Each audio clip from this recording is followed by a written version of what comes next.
एक बार की बात है। एक राजा थे जो अपने राज्य के लिए एक न्यायाधीश ढूंढ रहे थे। उन्होंने लाओ तजू के बारे में बहुत ज़्यादा सुना था। वह चाहते थे कि लाओ तजू ही उनके राज्य के न्यायाधीश बने। अपनी इस इच्छा को पूरा करने के लिए राजा ने लाओ तजू को अपने महल में बुलवाया और कहा, लाओ तजू, आपके ज्ञान की चर्चा हर जगह है। आप बहुत ही बुद्धिमान और तर्कशील मनुष्य हो। मैं चाहता हूँ आप मेरे राज्य में रहकर न्यायाधीश की उपाधि को संभाल लें। लाओ तजू बोले, नहीं राजन, मेरे और आपके विचार अलग अलग हैं। मैं इस पद को नहीं संभाल पाऊंगा। कृपया करके आप किसी और को ढूंढ लें।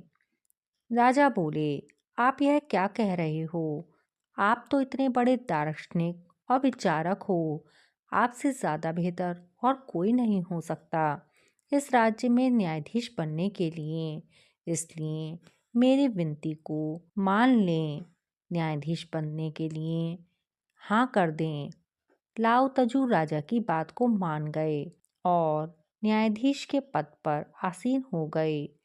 एक बार राजा के महल में एक अमीर आदमी न्याय मांगने के लिए आया। उस आदमी का हार चोरी हो गया था।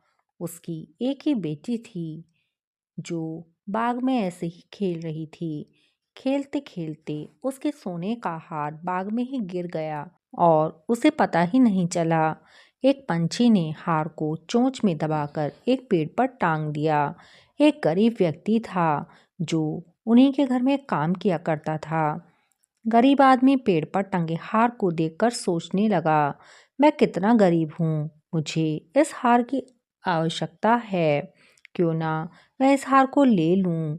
वैसे भी यह हार मैंने चुराया नहीं है, यह तो पेड़ पर टंगा है, मैं इसे ले सकता हूँ।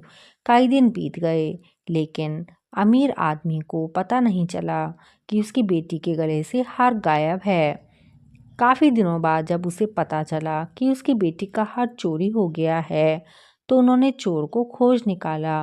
वह उसे लेकर राजा के दरबार में पहुंचा और सारी बात लाओ तजू के सामने कह दी। गरीब व्यक्ति ने भी अपना पक्ष रखा।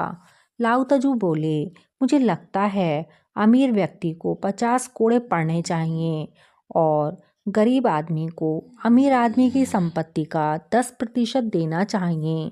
यह सुनकर वह अमीर आदमी भड़क गया और बोला, यह कैसा न्याय है? एक चोर को मैं 10% दूं, ऊपर से मैं जो न्याय मांगने आया हूँ मुझे 50 कोड़े पड़े।